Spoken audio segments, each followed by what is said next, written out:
Dear Randy, I love your videos and you are my favorite YouTuber.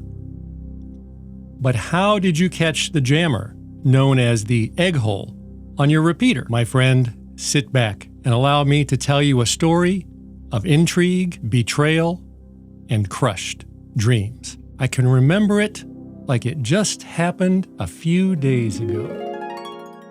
But first, a warning. This video will be different from most of my normal, high-paced, dynamic, and exciting videos. This video will mostly be me reading directly from my notes and reading this report that I'm currently holding in my formerly peanut butter stained fingers. A report that was put together by a very helpful and very happy ham operator that just happens to hate jammers. I will also be reading some of the informal emails that happy ham sent me because it's a lot less stuffy than this official report that he sent me. So my friend, sit back and get comfortable and cozy in your preferred seating receptacle and imagine snuggling up next to me while Uncle Randy reads you a story when none of the other grown-ups are around. And don't worry, I will explain everything in very simple terms so that even someone wearing a mask while driving alone in their car would be able to understand. And also allow me to point out right here, right now, right up front,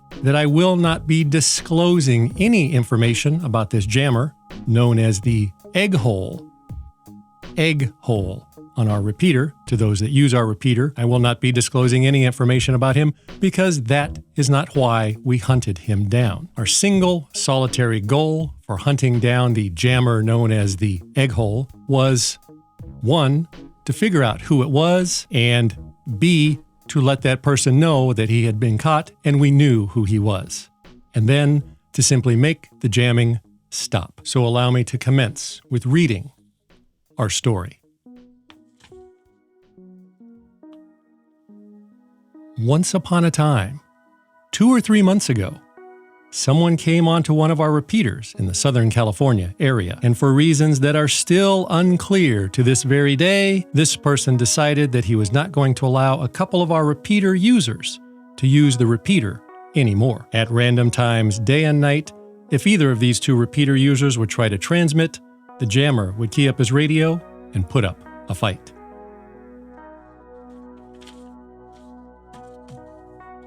The jammer started out slow, but over time he grew more and more bold and wanted everyone to know.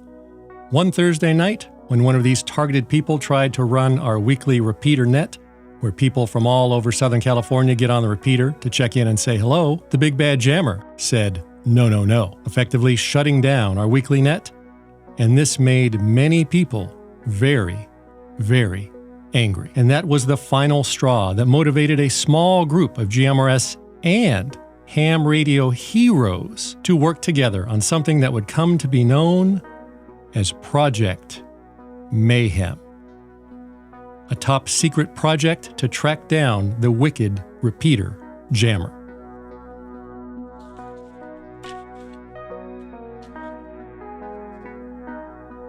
Jammer tracking is not easy, especially when the jammer could be anywhere in a 1,000 square mile area.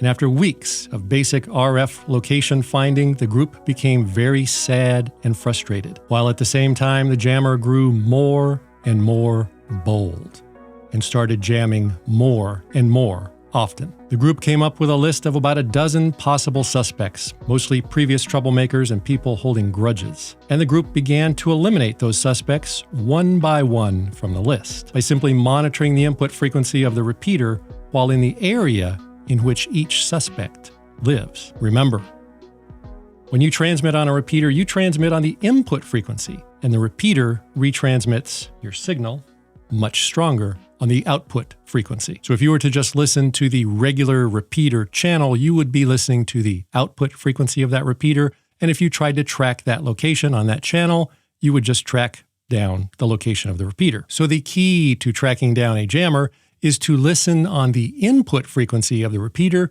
and get within range of his radio, which can be anywhere from 1 to 10 miles away. If you can receive that signal on the input frequency on something like a small handheld radio, then you know you're getting close.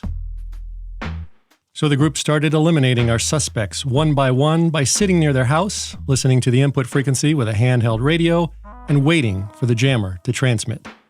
If it was him, they would know because the signal would be strong. If it wasn't the suspect, we could scratch that one off the list and move on to the next. After just a week or two, Project Mayhem was able to eliminate all of the suspects, and we were right back to having no idea who or where the jammer was. And the group was very, very sad. So the group began to step up their game.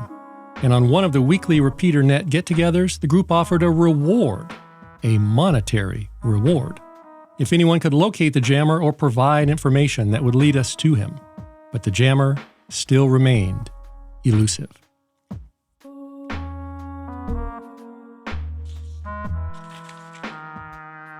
And it was somewhere around this time when one of our regular repeater users told us about this. This is the KrakenSDR from KrakenRF Inc. KrakenSDR did not send this to me. I paid for this with monies donated by our repeater users and with money collected by my supporting members. And this little device, when connected to a Raspberry Pi computer and a smartphone and an array of 5 perfectly configured antennas, this thing can triangulate the location of a signal from miles away in minutes, as long as you are within receiving range of that signal. And not only will this complicated little miracle of RF engineering and black magic point you in the right direction of the signal, it will give you turn-by-turn map directions on how to get there. Allow me to show you some video of me testing the KrakenSDR when it first arrived. All right, so this is the first run of the KrakenSDR. I just slapped it on top of the car and got it all tuned in. And I've got my friend Chris, 530, yabbering away on the repeater, the Delta repeater.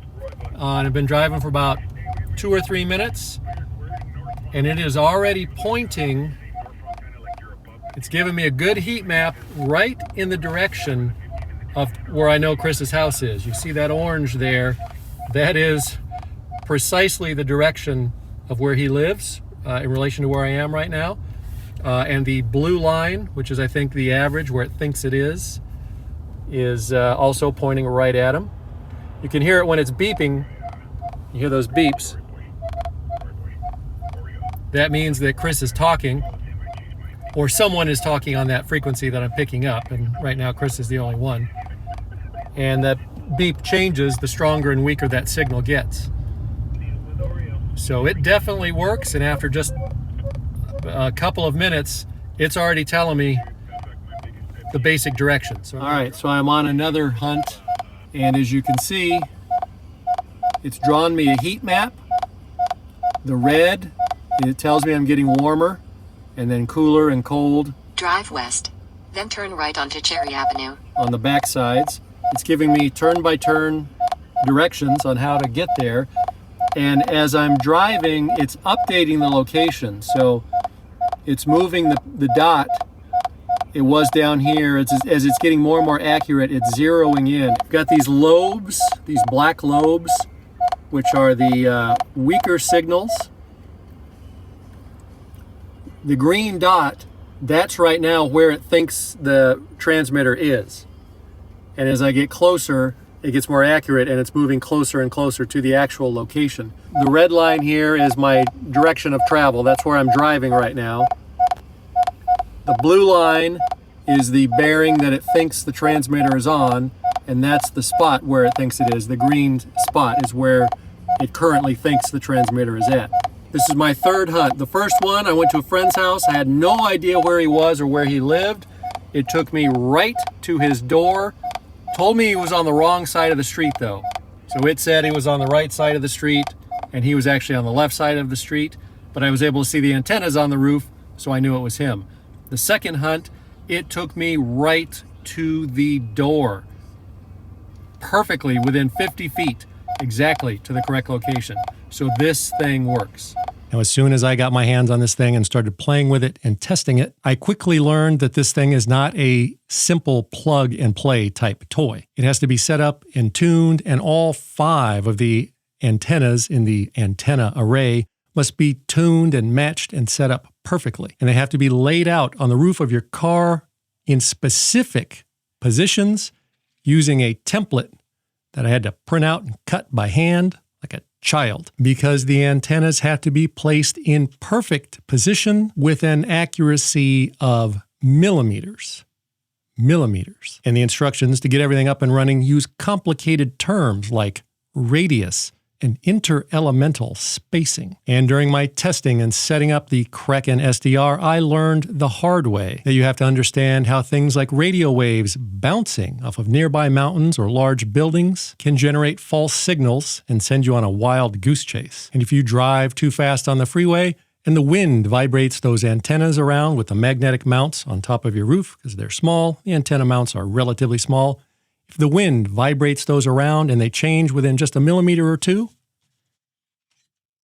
you have to pull out the starfish and realign everything and get it retuned and set up just perfectly. And of course, you have to have the time to drive around and wait for the jammer to key up at random times anytime during the day or night. And to be honest, I struggled. But luckily, my happy ham friend that hates jammers loves to dick around with this kind of complicated machinery, and apparently he has as much free time on his hands as the jammer does. So he was more than happy to borrow my new Kraken SDR, get it all set up and running, and go jammer hunting. Allow me to resume story time from my notes so as not to miss any important details. So he got the Kraken SDR all set up on his truck and started driving around Southern California, waiting for the jammer to do his thing. This was very time consuming because our jammer would usually only key up for a few seconds at a time and for just a few minutes out of the entire day, and would then vanish.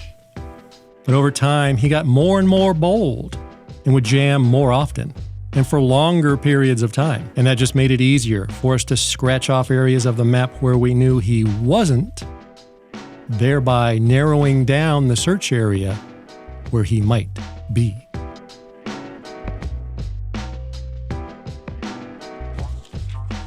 And then one very cold night, he got a hit on the Kraken SDR. Allow me to read directly from the report provided by my happy ham friend. This is the formal report, written very stuffily, but I believe it crystallizes his thoughts precisely.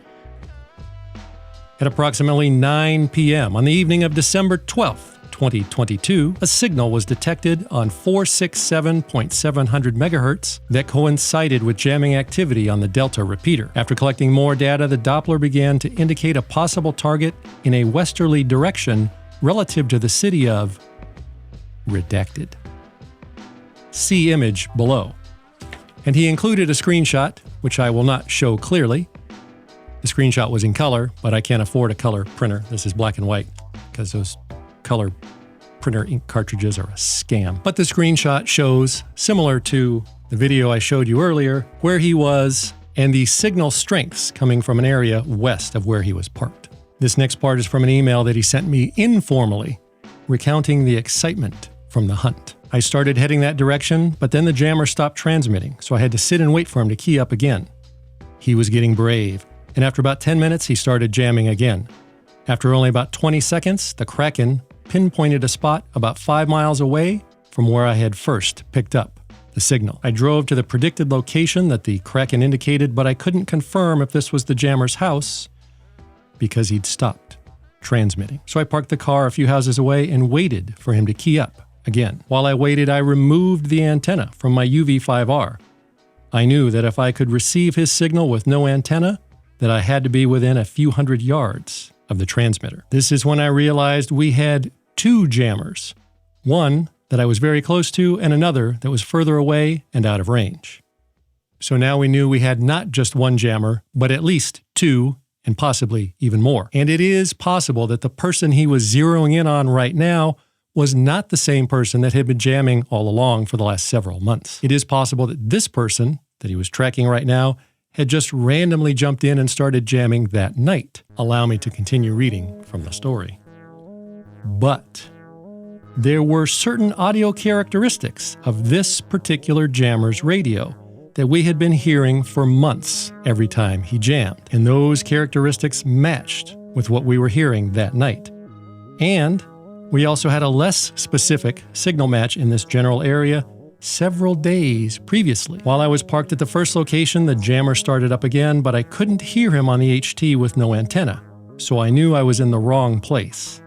So I started driving around while he was still keying up, and the Kraken started recalculating to give me a new location after he had keyed up for only 10 or 20 seconds. This time, the Kraken led me to a spot about 2 blocks away from the previous location. So I got the HT and waited for him to key up again, and this time, he came in loud and clear with no antenna connected to the HT. I went back to the truck and did a quick search of the FCC license database, and it showed a licensed GMRS user right at the address where I was. This is your guy! Explanation point, explanation point. But no emojis. So allow me to recap. Using old-fashioned group sourcing and crude RF detection location techniques, after 2 or 3 weeks, all we were able to accomplish was eliminating our list of suspects. But after just a few days of driving around with the KrakenSDR and exactly 1 hour and 3 minutes after receiving that first signal from 5 miles away, he was walking around within a few hundred yards of our jammer. And that is how we caught our jammer.